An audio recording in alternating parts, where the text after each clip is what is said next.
I think Outer Wilds is cool.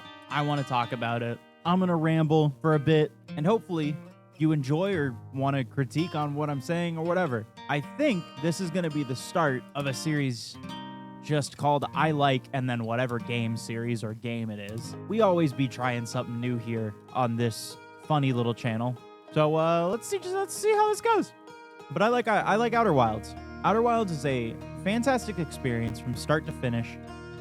I think that it meshes exploration and mystery in such a perfect way that once it grips you and gets you by its claws, you can't help but want to sink further into learning more and more and more and more about what the game has to offer.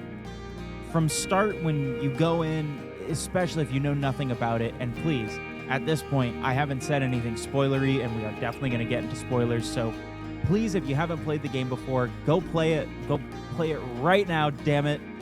It's such a good experience, and I could not recommend it enough, both the main game and its DLC. But Outer Wilds is such a great experience from start to finish. You go in knowing nothing, wanting answers more than anything. The more you find out, the more you're compelled to just learn more and more and more and more. And that's what I experienced when playing through the game the first time. The game, honestly, because as we know, I'm kind of a little baby, really pushed me to do something I don't like doing in video games, and that is dreaded reading, which I think is surprising to me outside of anything. That game made me read so much, and I absorbed every bit of information, and it continued to compel me to want to read more and more and more and more, which I think is a great feat, personally, for any game to do to me. But I think a lot of people resonate with that fact that the game presents the information in this kind of drip-fed format that really feels rewarding once you do learn something, because it unlocks your ability to continue to explore. Like when you're going through Brittle Hollow and you're learning slowly about things like, you know, they drop mention of, oh, the black hole station and the white hole station and the station on Brittle Hollow. You know, you get mention of this black hole. There's some asides about, you know, this quantum moon, but they aren't really super focusing on that as of right now. There's a lot of mention of the eye of the universe. You know, you tend to find just a lot of stuff that's kind of around that has little pieces of things, but isn't really telling anything that's like full yet, but definitely enough little pieces that put it in your mind of like, hey, think about these things, you know, continue to explore, go deeper, and then you find more down, you know, you go deeper and you figure out, oh, hey, cool, there's all of these houses and stuff underneath Brittle Hollow because the moon itself constantly was causing the planet to have explosions on the top of it. So you keep going down, you start learning more and more about the eye of the universe, this quantum moon. You know, there's more mentions of the white hole station, and then finally you accidentally fall in the planet. Boom, you end up going to the white hole station, and that kind of unlocks a better idea of what the technology is of this past civilization that you're learning about called the Nomai. And I think that is really cool. I think that this game is really, really cool that you can spend, and I definitely did, I spent hours and hours and hours searching around these planets and reading all these specific things, trying to figure out what my path was. Where did I have to go? Because the game tells you nothing. All you get from when you start the game to when it tells you to do anything is go explore. That's it. You're a part of a space exploration crew. Go explore space. And that's it.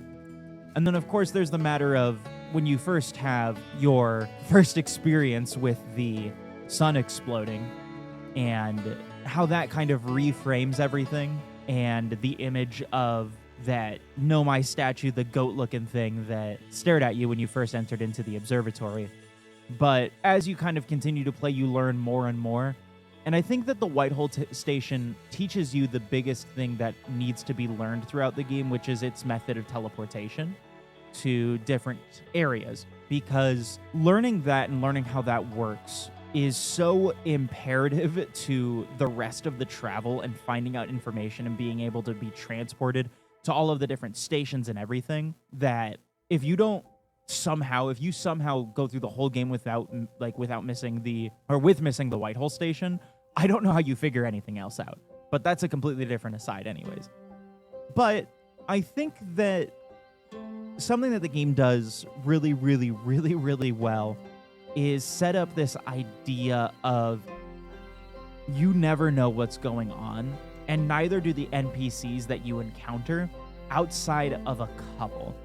There's the NPC, at least the one that sticks out to me, is there's the NPC that you run into. I cannot remember their name. It's been 2 or 3 years since I played the game, excuse me.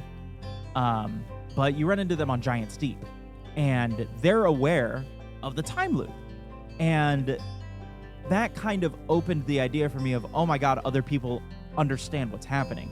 Because every other time that you mention that time's looping at any other point, people look at you like you're crazy. You know, they say like, hey, are you okay? Are you sure that you're not going insane? Blah, blah, blah, whatever. So I think that it's interesting how much of a turning point Giant Steep is in the story.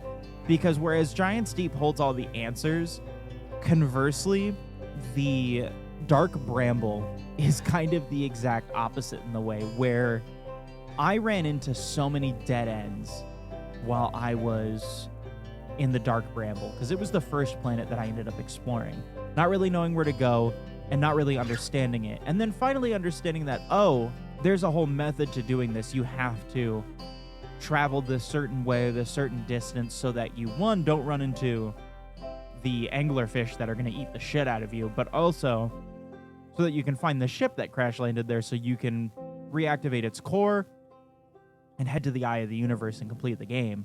But Giant's Deep kind of holds all those answers of how to do that. Because you can totally go, and I feel like I almost did, you could totally go straight into the Dark Bramble and just fly all the way there and then just be like, all right, I don't know what the fuck to do here.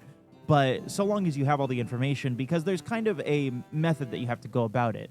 Because and big spoilers again here,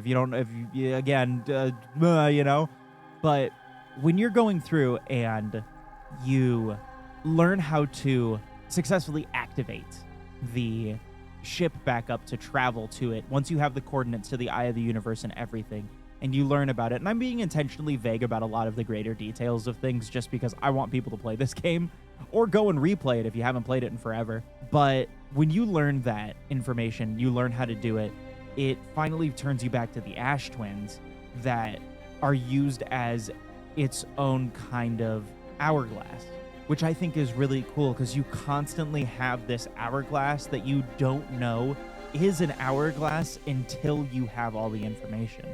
But of course, you have to wait for a certain time into the loop so that you can teleport in, go in and grab the core that is powering the resurrection stuff, essentially. So it's what's causing you to constantly loop and loop and loop. So you take that out, of course, now you have to go and do the thing or else you'll die, and you got to do it in a timely manner. So you grab that, then you can go to Dark Bramble, fly into there, go into and do the specific thing to find the ship, enter the coordinates, put the thing in, do all that stuff. And once you do that, you kind of find out that everything was for naught, which I think was very interesting, that none of it really mattered in the end, you know? And I think that that's really, really cool that you can go through all this, learn step by step with the Nomai the entire time that you are doing this. And then to get to the very end, go through the Eye of the Universe, fall, do all this stuff, and find out that to prevent the sun from blowing up, you essentially have to sacrifice the universe being completely remade, essentially.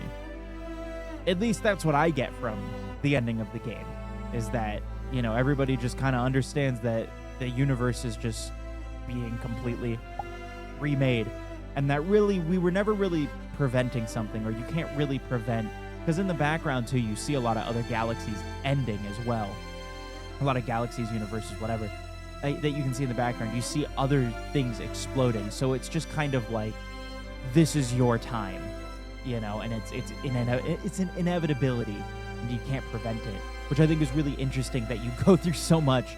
You know, I mean, I think I have like 24 hours in the game. You go through so much time, effort, and hours of learning and trying to research this, and then you finally are able to do what the Nomai couldn't, and it's still all for naught. And then even more so in the DLC, when you learn that, hey, wow, someone already tried to stop the Eye of the Universe from transmitting its message and showing that everything had to end the way that it had to end. And because of that specific species fucking up, that's why, you know, the events of the Nomai coming and everything happened. So if they hadn't done what they had done, then none of this would have happened in the first place, and things would have just kind of happened as they would have, you know? Or would they have? Who knows? You know, that's kind of the fun thing with quantum things, is like, you don't really know, you know? And I think that's kind of cool too, is that overarching thing of, this is one possibility of many, because it's the only possibility we've really observed. I love this game. I think that it's great. I think it's a masterpiece. I don't want to continue repeating points, so I think that's just going to kind of be where I ended off. I would love if you would go play the game, replay it, or put what you think down in the comments below. If you've played the game and if you enjoyed it, you hated it, you loved it, whatever, I want to hear what you think about it, because I think that it's really fun to share what we think about these games that are super, super cool. And I think that Outer Wilds is very, very, very, very, very cool, and that everybody should experience it. And I hope that you all enjoyed. Again, this isn't like a typical video essay, and I recognize that I am just kind of rambling my thoughts off as we're going, but I hope that you still enjoyed it and enjoyed listening to what I thought. And I'd love to hear, again, what you think in the comments below. This isn't like a regular series or anything. If I just feel overly compelled about a game and want to talk about what I like about it, that's when you'll see it. Pirate Yakuza's coming, so expect a maybe longer video talking about what I love about every single Yakuza game. Who knows? Hint, hint. Maybe that's already in the works. Hint, hint. Or if you hated this video, leave a dislike. I love seeing those. That makes me very, very happy to see that people took the time to actively hate something. Really, really fun. Anyways, I hope you enjoyed. Have a good one. Bye.